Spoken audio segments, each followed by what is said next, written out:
Naomba nikushukuru kwa kuwa wewe Mungu wa kweli unayejua na kutambua maisha yetu. Tazama, tangu tulipoanza mwaka huu Baba, tulikuomba kwamba utembee pamoja nasi katika mwaka huu. Tunao watu wengi katika mwaka uliopita umewatoa, lakini bado Mungu umetuweka hai. Hakuna jambo jipya na wala la maana zaidi mbele zako tulilofanya mpaka ukatuweka kuwa hai. Ni neema yako tu. Na sisi tunapokuja mbele zako tunahitaji Mungu kaseme nasi. Fuliza kuwa pamoja nasi katika mwaka huu wa 2026. Maana wewe ndiye umetuvusha na tunahitaji tukusikilize wewe. Sisi tupungue lakini wewe uongezeke. Baba, katika jina lako na katika uwezo wako, ninaomba Roho wako Mtakatifu akaseme nasi. Neema na wema wako natufunike na jina lako Mungu liendelee kuonekana. Asante kwa ajili ya watu wako hawa wa kike na wa kiume ambao umewaleta kusifu wewe. Ninaomba kukutana nao kila mmoja kulingana na mahitaji yake, na jina lako liendelee kutukuzwa. Wabariki watu wako hawa na useme ndani yao na upande mbegu za uzima wa milele mioyoni mwao, ili jina lako lipate kutukuzwa. Kwa jina la Baba, Mwana na Roho Mtakatifu. Amen. Amen. Shangilia kwa Bwana.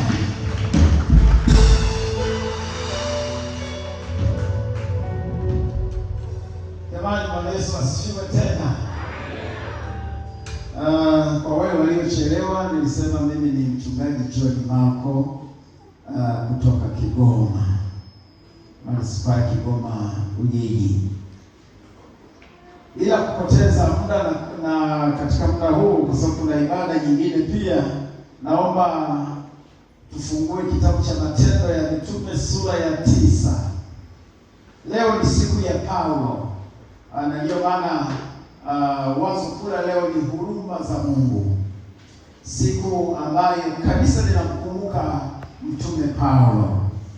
Matendo ya Mitume, kama tungekuwa tuna injili leo au tuna ushirika mtakatifu, tungesoma waraka huu wa Matendo ya Mitume sura ya 9. Naomba niseme neno la Mungu kupitia hapo, na hasa tukitazama maisha yetu au maisha ya Paulo katika maisha yetu pia. Kitabu cha Matendo ya Mitume sura ya 9. Bwana Yesu asifiwe. Mstari wa 15. Matendo ya Mitume sura ya 9 na mstari wa 15. Lakini Bwana akamwambia, nenda, na kwa maana huyu ni chombo kiteule kwangu, alichukue jina langu mbele ya mataifa na wafalme na wana wa Israeli, maana nitamwonyesha yaliyo mengi yatakayopasa kuteswa kwa ajili ya jina langu. Bwana Yesu asifiwe. Wote tunamfahamu Paulo. Tunaposoma Biblia tunamfahamu sana Paulo. Kabla ya kuitwa Paulo alikuwa anaitwa Sauli, na alipokuwa na jina la Sauli, kabla hajabadilishwa jina, alikuwa analitesa kanisa sana. Alikuwa mtesaji wa kanisa sana. Wakati huo yeye alikuwa ni msomi. Paulo amesoma theolojia, Paulo amesoma falsafa, Paulo amesomea sheria, na mama yake walitamani sana aweze kuwa mwanasheria, na walimsomesha sana katika mambo ya sheria, na yeye alisoma. Lakini baadaye alisoma theolojia. Baadaye wakati huo anapoendelea kusoma, akasoma na filosofia pia. Kwa hiyo miongoni mwa watu waliokuwa na elimu kwa wakati wake katika karne ya kwanza, Paulo ni wa kwanza. Bwana Yesu asifiwe.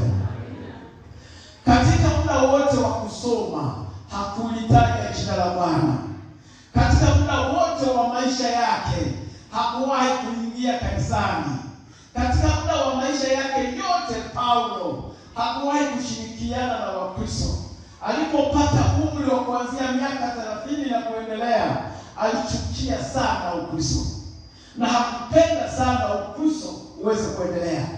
Na kila aliyemuona ni Mkristo anatangaza habari za Yesu, yeye kwake ilikuwa ni chuki. Na hata hivyo, katika sura hii ya 9 alikuwa ameomba kibali kwa mtawala ili aende Dameski awakusanye Wakristo wote na kuwatupa gerezani. Sasa huruma za Mungu, na ndio maana leo kanisa linakumbuka huruma za Mungu. Huruma za Mungu zikasema, sasa huyu hawezi kutesa watu wangu, na kwa sababu hiyo nitamfanya awe chombo kiteule badala ya kulitesa kanisa.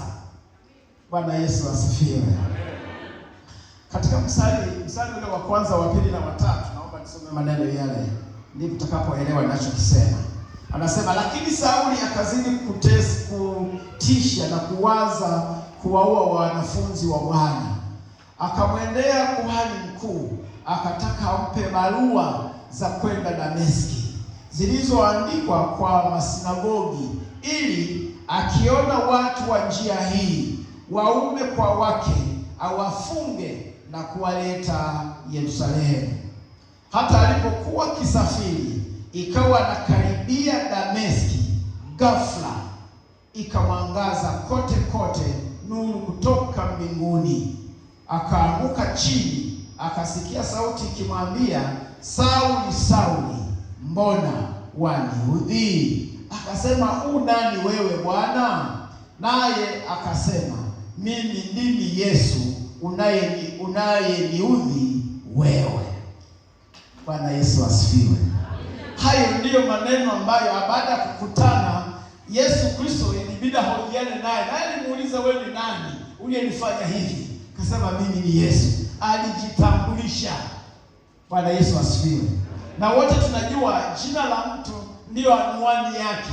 Ukitaka kumpata mtu, basi ukisahau jina lake, na yeye umemsahau. Yesu akajitambulisha kwa yule aliyelitesa kanisa, ambapo kila walipomuona walikimbia. Kanisa lilikosa amani, kanisa lilikosa kuweza kumwabudu kama hivi tunavyomsifu Mungu na kumwabudu. Kanisa lilikuwa akifika tu, alikuwa ni mwanaume mfupi lakini mwenye nguvu. Alikuwa na uwezo wa kuweza kuteka watu, hata wote tulioko humu, kila mtu alikubali. Alipoambiwa nenda huku, hakuna ambaye angekimbia kulingana na nguvu alizokuwa nazo. Sasa Yesu Kristo anaona ameliacha kanisa duniani, lakini linateseka. Sasa kwa huruma zake akasema, kwa sababu mimi ninajua mioyo ya watu na huyu ninamjua moyo wake, nitakutana naye kabla hajafika Dameski, nitakutana naye njiani ili nimgeuze kanisa la Mungu liwe salama. Bwana Yesu asifiwe. Katika haya naomba niseme mambo makuu matatu. Kwanza, Mungu anatujua. Kila mtu Mungu anamjua. Hakuna yeyote aliyejificha. Roho ya mwanadamu, wewe unaweza kumficha mama yako, kumficha mke wako, kumficha ndugu yako, kumficha mchungaji, kumficha mzee wa kanisa, lakini Mungu huwezi kumficha katika moyo wako. Bwana Yesu asifiwe. Kwa hiyo Mungu anatujua. Mungu aliyemjua Paulo kwa makusudi, tena na barua mkononi, lakini kwa sababu Yesu hazuiliwi na barua na mamlaka zozote, yeye anapita popote pale. Alipofika kwake, mwangaza ghafla, Paulo akaanguka chini, na alipoanguka chini hakuwa na mahali pa kwenda tena. Kwa hiyo akasema, ni mimi Yesu unayeniudhi. Kwa nini nalitesa kanisa langu? Ninalikujua tangu ulipozaliwa, na katika makuzi yako nalikujua. Kwa hiyo Mungu anatujua. Bwana Yesu asifiwe. Hebu mwambie jirani yako, mwambie tu kwamba Yesu Kristo anakujua. Hata kama umeficha yale mazuri au mabaya, Yesu Kristo anakujua. Bwana Yesu asifiwe. Kwa nini tunasema anatujua? Kwa sababu Mungu sisi tu kazi ya mikono yake, sisi tu kazi ya mikono yake, na kwa sababu tu kazi ya mikono yake, ndiyo maana anatufahamu tangu moyoni. Wakati alipokuwa anamchagua Daudi awe mtumishi wake, alisema mimi siangalii urefu wa mtu, siangalii maneno ya mtu, siangalii kitu gani cha mtu, mimi Bwana na utazama moyo. Bwana Yesu asifiwe. Kwa hiyo anatujua, na ndiyo maana alishughulika na kanisa lake, maana alijua pasipo amani kanisa haliwezi kumwabudu Mungu. Kwa hiyo inapaswa Yesu Kristo alete amani katika kanisa lake, lakini amani ni kwa kumgeuza yule aliyelichafua kanisa, yule aliyekwenda kulitesa kanisa, ili awe sasa mhubiri wa Injili. Jina la Bwana libarikiwe. Na ukisoma sura nzima ya 9, hata wanafunzi wa Yesu walikuwa wanamuogopa baada ya kuwa Paulo ameokolewa, na wa kwanza aliyeambiwa ni Anania. Sasa alipoambiwa utapelekwa kwa Anania, na Anania kaambiwa utamwombea huyu, aliogopa, maana alikuwa anajua alikuwa anaenda Dameski kwa ajili ya kulitesa kanisa. Lakini Yesu akamwambia hapana, kama alikuwa ni babe, mimi nimeshamfanya kuwa mtumishi wa Bwana. Jina la Bwana libarikiwe. Kwa hiyo Mungu anatujua, wewe na mimi, anatujua mioyo yetu, na wala hakuna popote pale tunapoweza kujificha. Ukisoma katika kitabu cha Ufunuo sura ya 2 na mstari wa 2, anasema ninayajua matendo yako. Unaona, ninayajua matendo yako. Katika Zaburi 139 anasema ninajua mawazo yako. Hata kama hujafikia kuwaza, Mungu ameshajua utawaza nini. Utawaza kitu chema au utawaza kitu kibaya. Kwa hiyo Mungu anajua ni kitu gani ambacho hata kabla ya wewe kukifahamu, yeye ameshafahamu tayari. Kwa hiyo yeye anatujua. Anajua nitakuwa na watoto wangapi, atajua nitawaza nini, atajua nitafanya nini. Hata kama ningepanga mipango, katika Injili ya Luka anasema ungefanyia jambo lolote chini ya kitanda, ungefanyia jambo lolote hata kuzimuni, bado mimi ninajua unachokifanya, na mambo yote nitayaweka hadharani, kila mmoja aweze kuyaona, halafu ndipo mimi niweze kufanya kile ninachokusudia kufanya. Jina la Bwana libarikiwe. Na kwa sababu Mungu anatujua, ndiyo maana ametuita. Ndiyo maana wewe na mimi tuko hapa. Na ndiyo maana tunaweza kutembea popote pale na yeye akiwa pamoja nasi, ingawa sisi hatujuani. Unaweza kuishi na mke wako, unaishi naye tu muda wote, lakini anatembea nje ya ndoa, wewe hujui, amekuficha. Unaweza kuishi na mke wako au na mume wako, lakini yeye anafanya mambo mabaya zaidi, wewe hujui, amekuficha. Lakini Mungu anaona kwamba huyu hata kama yuko pamoja na huyu anafanya jambo hili, na kwa makusudi mazima Mungu anaweza silifunue kwa haraka, kwa sababu anajua aidha mke au mume utapata shida na ile ndoa mtaachana. Sasa Mungu anakufanya wewe usijue, halafu mnatembea pamoja. Wakati mwingine mtaishi mume na mke na watoto mpaka mnazeeka. Hakuna anayejua anachofanya kitu mtu mwingine ni kitu cha namna gani, lakini Mungu ajue siri. Yeye anajua huyu maisha yake ni haya. Bwana Yesu asifiwe. Kama Mungu anatujua, tunapaswa kutambua ya kwamba sisi pia tunapaswa tujijue. Maana kama Mungu ananijua mimi, na mimi nisipojijua nitakuwa nafanya udanganyifu. Katika waraka wa kwanza wa Petro sura ya 2 na mstari wa 12 anasema mwenendo wenu uwe mzuri mbele ya mataifa, ili iwapo kuwasingizia kuwa watenda mabaya, wanapoona matendo yetu ndiyo yanayothibitisha tulivyo moyoni. Sasa watu wayaonapo matendo hayo wamtukuze Mungu. Sasa wakati mwingine wewe unabaki, sisi watu tunasema sekangaye. Unaona? Unacheka meno na kumchekea mtu, unafurahi na mtu, lakini moyoni kikako hivi. Sasa kwa sababu hiyo ndiyo maana watu tunafika mahali tunashinda kufunua matendo yetu wazi mbele ya wengine, tunajaribu kuyaficha. Na unapoyaficha ujue huyu hata kuona ni sawa, lakini mhukumu wa wanadamu wote yeye anakuona na ndiye atakayekuhukumu. Bwana Yesu asifiwe. Kwa hiyo Mungu anatujua, anakujua wewe, ananijua mimi, hata mwisho wa maisha yangu anajua kwamba ni lini nitakapokufa au nitakapokuwa hivi. Mungu anajua mwisho wa maisha yangu. Lakini jambo la pili, kama Mungu anajua maisha yetu, Paulo akaambiwa nimemteua kuwa chombo kiteule.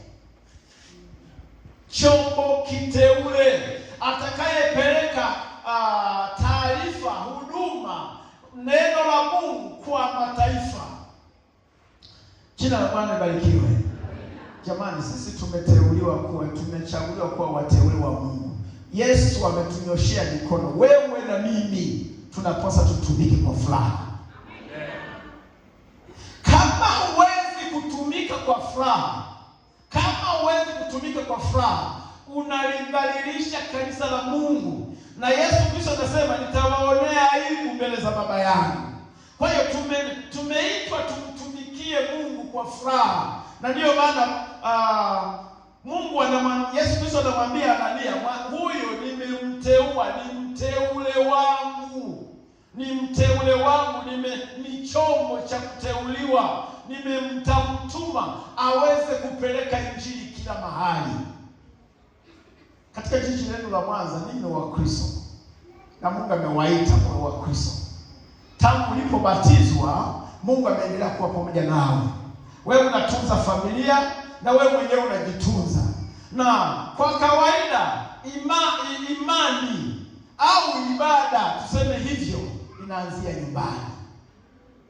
Ili wewe uweze kutembea kanisani, uweze kumwabudu Mungu, uweze kumtumikia Mungu, ibada imeanzia nyumbani. Wewe mwenyewe ni mtumishi nyumbani. Na hata kama ukiwa na jirani Muislamu na hivi kule Kigoma Ujiji, sasa wale nyuma wengi ni Waislamu, lakini tunadokoa mmoja, karibu wengi wameshaliamini jina la Bwana.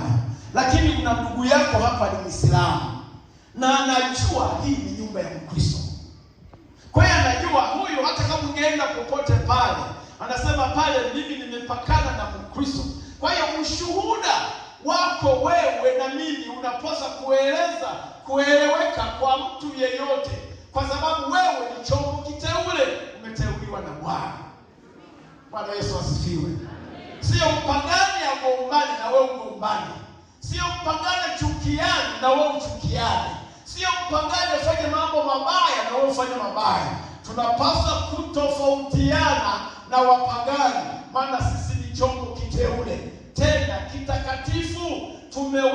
Tumetengwa kwa kazi maalum ya kutumika mbele za Bwana. Jina la Bwana libarikiwe. Unapoambia kuchangia michango kwa ajili ya ujenzi wa kanisa, tumika na watu sianze kujadiliana na hivi. Kama ni fedha unazozitoa, halafu utaona Mungu atakavyokubariki. Kama ni kazi yoyote katika kanisa la Mungu, fanya. Kama ni kuimba, imba. Kama ambaye unakufa kesho. Kama ni kucheza, cheza.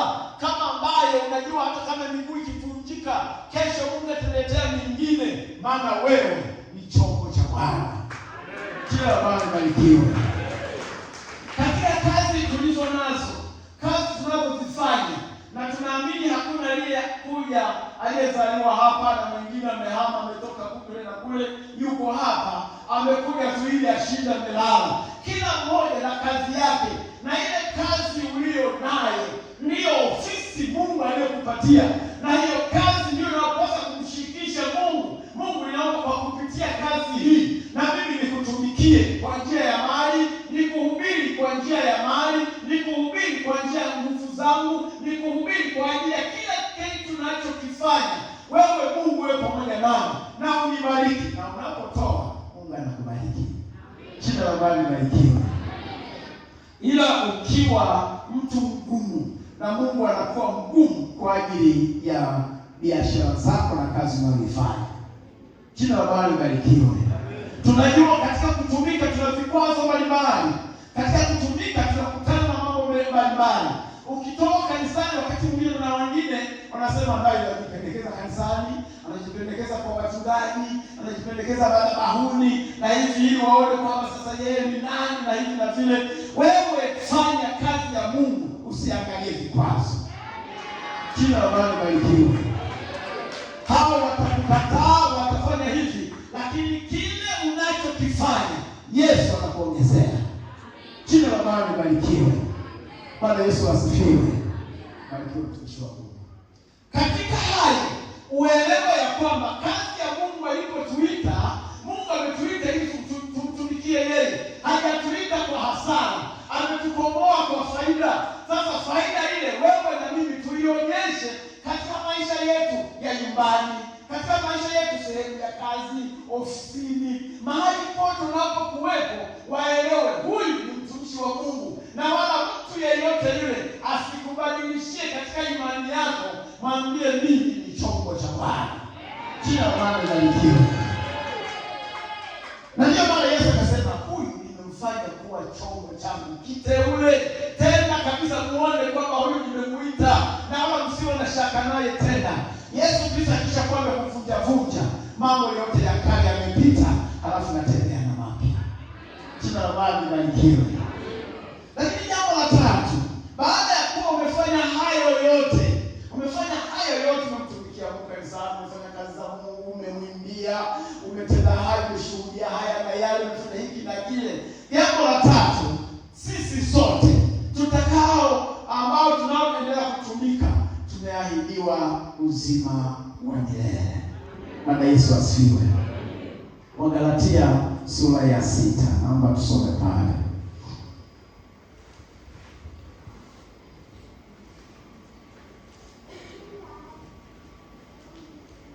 Wagalatia sura ya 6, naomba nisome maneno yake. Wagalatia sura ya 6 na mstari wa 2. Anasema, mchukuliane mizigo na kuitimiza hivyo sheria ya Kristo. Maana mtu akijiona kuwa ni kitu, naye si kitu, ajidanganya nafsi yake. Lakini kila mtu na aipime kazi yake mwenyewe, ndipo atakapokuwa na sababu ya kujisifu ndani ya nafsi yake tu, wala si kwa mwenzake. Maana kila mtu atalichukua furushi lake mwenyewe. Bwana Yesu asifiwe. Baada ya maisha haya tumeandaliwa uzima wa milele. Sasa nategemea wewe una furushi gani? Ndani ya furushi lako utakumefunga nini? Kwa sababu Yesu kabla kuondoka anasema nitarudi tena. Katika Injili ya Yohana sura ya 14 na mstari wa 1, msifadhaike. Kisoma kama mstari wa 6, msifadhaike mioyoni mwenu, ninarudi tena kuwachukua. Ninaenda kuwaandalia, nitakaporudi tena niwachukue wote, ili nilipo mimi na ninyi muwepo. Sasa ili uingie uzima wa milele, unapaswa kumtumikia Mungu kwa moyo wa shukrani, tena kwa moyo wa uaminifu, tena kwa moyo wa kujituma, tena kwa moyo wa kujisukuma mwenyewe. Halafu Mungu ili akuandalie mahali pale ambapo watakatifu wote watafikia. Bwana Yesu asifiwe. Amen. Uzima wa milele ni haki yako na ni haki yangu. Lakini kutenda mema pia inapaswa nitende mema ili ile haki ya uzima wa milele niipate. Nisipotenda mema, haki ya uzima wa milele siipati, bali nitapata moto wa milele. Kwa hiyo Yesu alipomuokoa Paulo, na miongoni sasa wasomi wamekuwa kusoma sana Biblia na wanaona miongoni mwa wanafunzi waliomfuata Yesu aliyeandika nyaraka nyingi tena 13 ni Paulo kuliko hata wanafunzi waliopata Yesu. Kwa sababu sema ni chombo kiteule, nimemteua ili ipeleke injili kwa mataifa. na kwa sababu ameipeleka Injili kwa mataifa, nitamfunulia mengi, na hayo mengi ndiyo hayo atakayowezesha kufikisha ujumbe ule naokusudia huo, na nimemwandalia uzima wa milele. Na ndiyo maana Paulo anasema ninachuchumilia mbele, sijafika mpaka ile thawabu ambayo nimeandaliwa kwa mwito mkuu wa Mungu. Wewe na mimi tumeandaliwa uzima wa milele, thawabu. Lakini ile thawabu ambayo mimi na wewe tumeandaliwa, tutakwendaje mbele za Mungu? Ndiyo maana anasema kila mtu atauchukua mzigo wake mwenyewe. Mama, una mzigo gani? Baba, una mzigo gani? Kijana, una mzigo gani ambao haupatani na huduma ya kazi ya Mungu? Maana yawezekana unaweza kusema mimi najua mimi ni muumini wa muda mrefu, kwa hiyo mambo mengine usiniulize. Tunatazama na Yesu anatazama mwisho wako ni upi? Mwisho wako ni upi? Na katika ule mwisho wako unakufa umefanya nini? Baba mmoja alikuwa mtumishi wa Bwana kanisani. Amemtumikia Mungu kwa muda mrefu sana. Mwisho aliugua. Alipougua akapelekwa kwa waganga wa kienyeji. Sasa wakamtengenezea kule kwetu wanasema ichuko. Kwa hiyo akapelekwa kule, akakalishwa kwenye ile sufuria iliyotokota, kuna dawa huko ndani na kila kitu. Sasa wakati anakaa pale juu ili kwamba apate siri dawa ndipo zikolee, sasa ile miti iliyokuwa kwenye sufuria juu ikakatika, akatumbukia kwenye maji ya moto. Kama ndio mwisho wake wa maisha. Alikuwa mtumishi. Kwa hiyo katika maisha yetu tunapaswa kusimama na kujua kwamba uzima wa milele hatuwezi kuupata hivi hivi. Vinginevyo kadri unavyokwenda ndivyo shetani anavyokufuata. Na shetani anakuja kulingana na mazingira na mahali ulipo. Shetani haji kwa sura nyingine. Sura ile ya kukataza uzima wa milele anakuja kwa sura ulio nayo. Anaweza kuja kupitia biashara zako, anakuja kupitia uzao wako, anakuja kupitia majirani, anakuja kupitia ndoa yako, anakuja sura ile ulio nayo, mazingira yale ulio nayo. Ndiyo shetani anayoyajia kukujaribu ila kukataza usiingie uzima wa milele. Lakini wote ambao tumeteuliwa na Bwana, tuliotengwa kama vyombo viteule, tunapaswa kutetea, tunapaswa kusimama kama Paulo alivyosimama ili tufikishe mzigo. Hata kama makwazo yangekuja, hata kama hili lingekuja, punda apigwe, lakini mzigo ufike. Majaribu kutane nayo, yaani kila aina ya jaribu lolote, vumilia ufikishe mahali ambapo Yesu anahitaji wewe uweze kufika. Bwana Yesu asifiwe. Naomba Mungu atutie nguvu, tuwezeshe kuelewa haya. Maisha ya Paulo yanatufundisha kanisa kwamba yeye aliyekuwa analitesa kanisa amekuwa chombo kiteule, amekuwa mhubiri wa Injili, na watu wote waliomwona, wengine hawakusikiza hata Injili yake, walishangaa kwa nini huyu aliyetutesa leo anasimama na kusema haya yaliyokuwa kinyume naye. Kumbe Yesu Kristo ana uwezo kumbadilisha mtu na akamweka sawa, na mtu yale yote ya kale yakaisha, akabaki na mapya. Wewe katika kanisa la leo, kanisa la hapa Igogo, wewe unafanya nini mbele za Mungu? Je, unaona bado uko nyuma? Je, unaona wewe sio chombo kiteule katika kazi ya Mungu? Na kama bado, unapaswa kuchukua hatua na kujua ya kwamba Mungu amenifanya mimi kuwa chombo kiteule. Sehemu yangu ya kazi, sehemu yangu ya maisha, sehemu yangu ninakoishi, pote Mungu amenifanya kuwa mteule. Nikija kanisani ndipo Mungu anione anatafuta uso wake. Naomba Mungu atuwezeshe kutafuta uso wake, ili mwisho wa mambo yote atakaporudi siku ile atuchukue wote twende katika uzima wa milele. Kwa jina la Baba, Mwana na Roho Mtakatifu. Amen. Piga makofi kwa Bwana aliye hai.